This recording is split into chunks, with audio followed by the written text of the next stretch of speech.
More examples of right skew. Right skew may seem like an esoteric issue at first, but once you're aware of it, you may notice more situations in which it can occur. Here are some more examples. Meeting room booking system. Say you want to enforce that there cannot be two bookings for the same meeting room at the same time. When someone wants to make a booking, you first check for any conflicting bookings, i.e. bookings for the same room with an overlapping time range, and if none are found, you create the meeting. See example 7-2. Roman 9 example 7-2. A meeting room booking system tries to avoid double booking, not safe under snapshot isolation. Unfortunately, snapshot isolation does not prevent another user from concurrently inserting a conflicting meeting. In order to guarantee you won't get scheduling conflicts, you once again need serializable isolation. Multiplayer game. In example 7-1, we used a lock to prevent lost updates, that is, making sure that two players can't move the same figure at the same time. However, the lock doesn't prevent players from moving two different figures to the same position on the board or potentially making some other move that violates the rules of the game. Depending on the kind of rule you are enforcing, you might be able to use a unique constraint, but otherwise you're vulnerable to right skew. Claiming a username on a website where each user has a unique username. Two users may try to create accounts with the same username at the same time. You may use a transaction to check whether a name is taken and, if not, create an account with that name. However, like in the previous examples, that is not safe under snapshot isolation. Fortunately, a unique constraint is a simple solution here. The second transaction that tries to register the username will be aborted due to violating the constraint. Preventing double spending. A service that allows users to spend money or points needs to check that a user doesn't spend more than they have. You might implement this by inserting a tentative spending item into a user's account, listing all the items in the account, and checking that the sum is positive. With right skew, it could happen that two spending items are inserted concurrently that together cause the balance to go negative, but that neither transaction notices the other. All of these examples follow a similar pattern. A select query checks whether some requirement is satisfied by searching for rows that match some search condition. There are at least two doctors on call. There are no existing bookings for that room at that time. The position on the board doesn't already have another figure on it. The username isn't already taken. There is still money in the account. Depending on the result of the first query, the application code decides how to continue, perhaps to go ahead with the operation, or perhaps to report an error to the user and abort. If the application decides to go ahead, it makes a write insert, update, or delete to the database and commits the transaction. The effect of this write changes the precondition of the decision of step 2. In other words, if you were to repeat the select query from step 1 after committing the write, you would get a different result. Because the write changed the set of rows matching the search condition, there is now one fewer doctor on call. The meeting room is now booked for that time. The position on the board is now taken by the figure that was moved. The username is now taken. There's now less money in the account. The steps may occur in a different order. For example, you could first make the write, then the select query, and finally decide whether to abort or commit based on the result of the query. In the case of the doctor on call example, the row being modified in step 3 was one of the rows returned in step 1, so we could make the transaction safe and avoid right skew by locking the rows in step 1 select for update. However, the other 4 examples are different. They check for the absence of rows matching some search condition, and the write adds a row matching the same condition. If the query in step 1 doesn't return any rows, select for update can't attach locks to anything. This effect, where a write in one transaction changes the result of a search query in another transaction, is called a phantom. Snapshot isolation avoids phantoms in read-only queries, but in read-write transactions like the examples we discussed, phantoms can lead to particularly tricky cases of write skew. If the problem of phantoms is that there is no object to which we can attach the locks, perhaps we can artificially introduce a lock object into the database.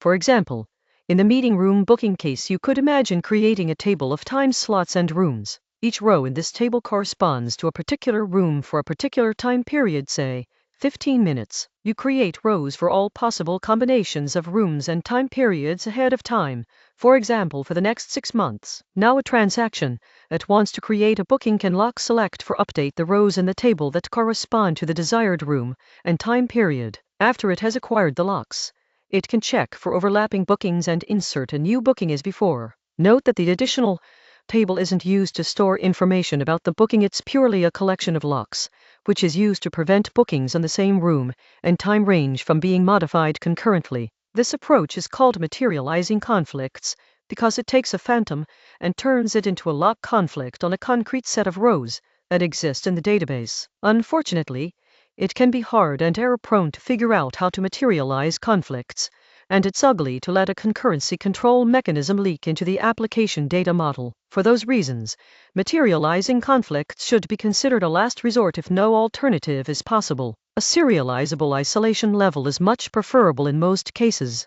Serializability. In this chapter we have seen several examples of transactions that are prone to race conditions. Some race conditions are prevented by the read committed and snapshot isolation levels, but others are not. We encountered some particularly tricky examples with write skew and phantoms. It's a sad situation. Isolation levels are hard to understand and inconsistently implemented in different databases. For example, the meaning of repeatable read varies significantly.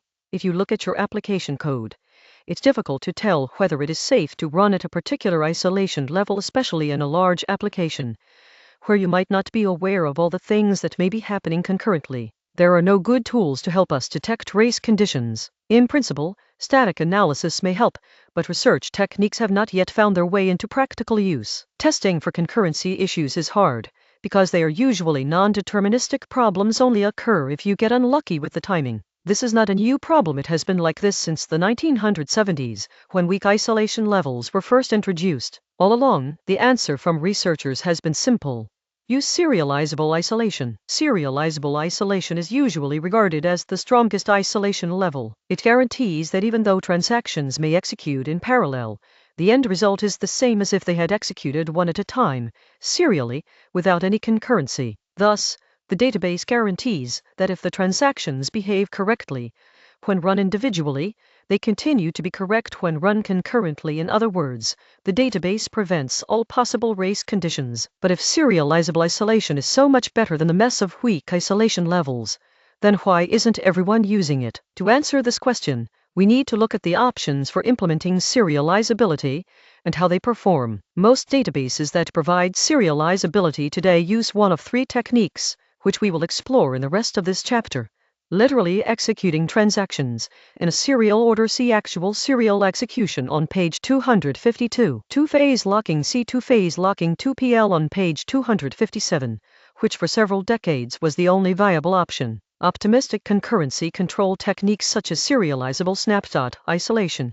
See serializable snapshot isolation SSI on page 261. For now, we will discuss these techniques primarily in the context of single-node databases.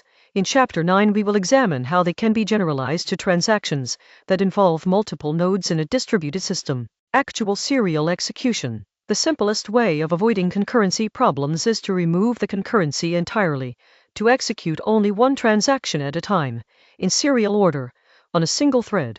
By doing so, we completely sidestep the problem of detecting and preventing conflicts between transactions. The resulting isolation is by definition serializable. Even though this seems like an obvious idea, database designers only fairly recently, around 2007, decided that a single-threaded loop for executing transactions was feasible. If multi-threaded concurrency was considered essential for getting good performance during the previous 30 years, what changed to make single-threaded execution possible? Figure 7-9. The difference between an interactive transaction and a stored procedure, using the example transaction of Figure 7-8, RAM, became cheap enough that for many use cases is now feasible to keep the entire active dataset in memory. See keeping everything in memory on page 88. When all data that a transaction needs to access is in memory, transactions can execute much faster than if they have to wait for data to be loaded from disk. Database designers realize that alt transactions are usually short and only make a small number of reads and writes. See transaction processing or analytics on page 90. By contrast, long-running analytic queries are typically read-only, so they can be run on a consistent snapshot using snapshot isolation outside of the serial execution loop. The approach of executing transactions serially is implemented in VaultDB/HStore, Redis, and Datomic. A system designed for single-threaded execution can sometimes perform better than a system that supports concurrency because it can avoid the coordination overhead of locking. However, its throughput is limited to that of a single CPU core. In order to make the most of that single thread, transactions need to be structured differently from their traditional form. Encapsulating transactions in stored procedures in the early days of databases, the intention was that a database transaction could encompass an entire flow of user activity. For example, booking an airline ticket is a multi-stage process searching for routes, fares, and available seats, deciding on an itinerary, booking seats on each of the flights of the itinerary, entering passenger details, making payment. Database designers thought that it would be neat if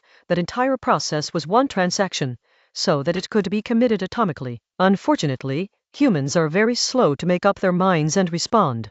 If a database transaction needs to wait for input from a user, the database needs to support a potentially huge number of concurrent transactions, most of them idle. Most databases cannot do that efficiently, and so almost all old applications keep transactions short by avoiding interactively waiting for a user within a transaction. On the web, this means that a transaction is committed within the same HTTP request. A transaction does not span multiple requests. A new HTTP request starts a new transaction. Even though the human has been taken out of the critical path, transactions have continued to be executed in an interactive client/server style, one statement at a time. An application makes a query, reads the result, perhaps makes another query depending on the result of the first query, and so on. The queries and results are sent back and forth between the application code running on one machine and the database server on another machine. In this interactive style of transaction, a lot of time is spent in network communication between the application and the database. If you were to disallow concurrency in the database and only process one transaction at a time,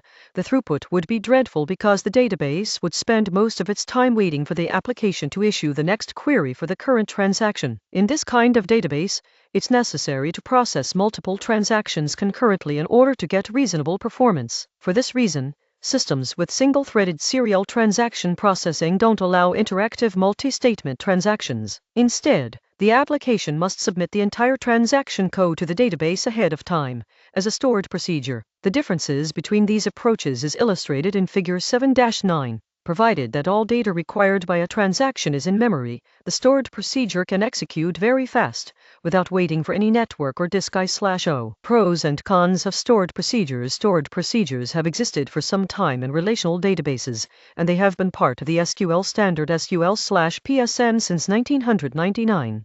They have gained a somewhat bad reputation for various reasons. Each database vendor has its own language for stored procedures. Oracle has PL/SQL.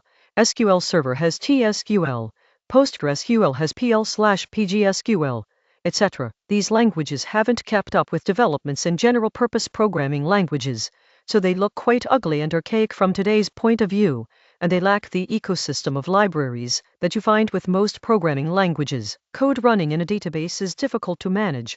Compared to an application server, it's harder to debug, more awkward to keep in version control and deploy, trickier to test, and difficult to integrate with a metrics collection system for monitoring. A database is often much more performance sensitive than an application server because a single database instance is often shared by many application servers. A badly written stored procedure, for example, using a lot of memory or CPU time in a database, can cause much more trouble than equivalent badly written code in an application server. However, those issues can be overcome. Modern implementations of stored procedures have abandoned PL/SQL and use existing general-purpose programming languages instead. VaultDB uses Java or Groovy, Datomic uses Java or Clojure, and Redis uses Lua. With stored procedures and in-memory data, executing all transactions on a single thread becomes feasible, as they don't need to wait for I/O and they avoid the overhead of other concurrency control mechanisms.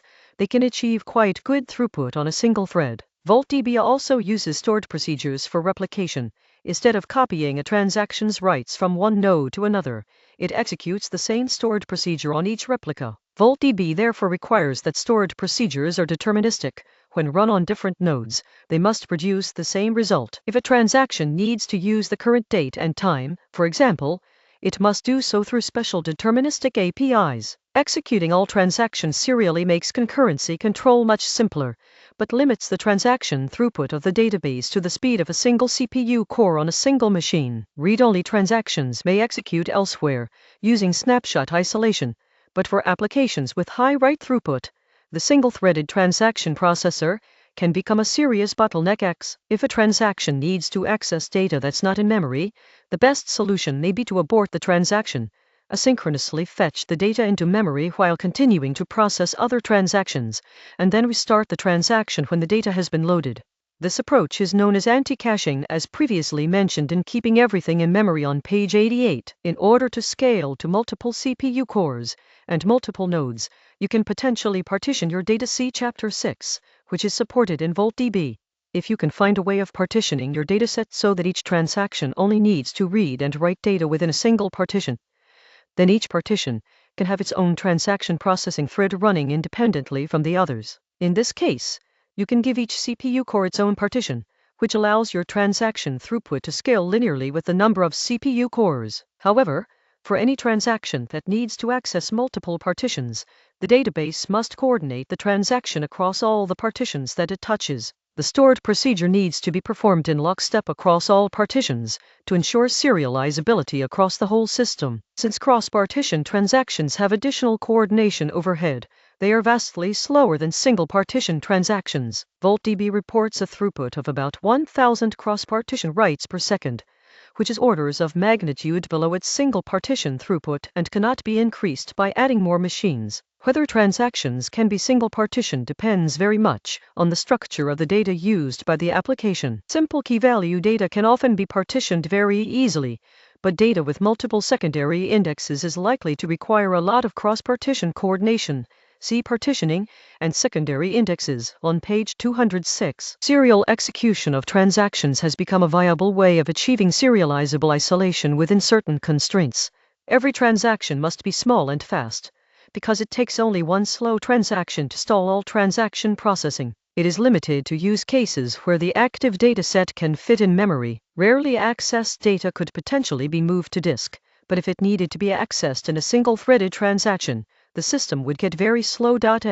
Write throughput must be low enough to be handled on a single CPU core, or else transactions need to be partitioned without requiring cross-partition coordination. Cross-partition transactions are possible, but there is a hard limit to the extent to which they can be used, sometimes called strong strict two-phase locking SS2PL to distinguish it from other variants of 2PL.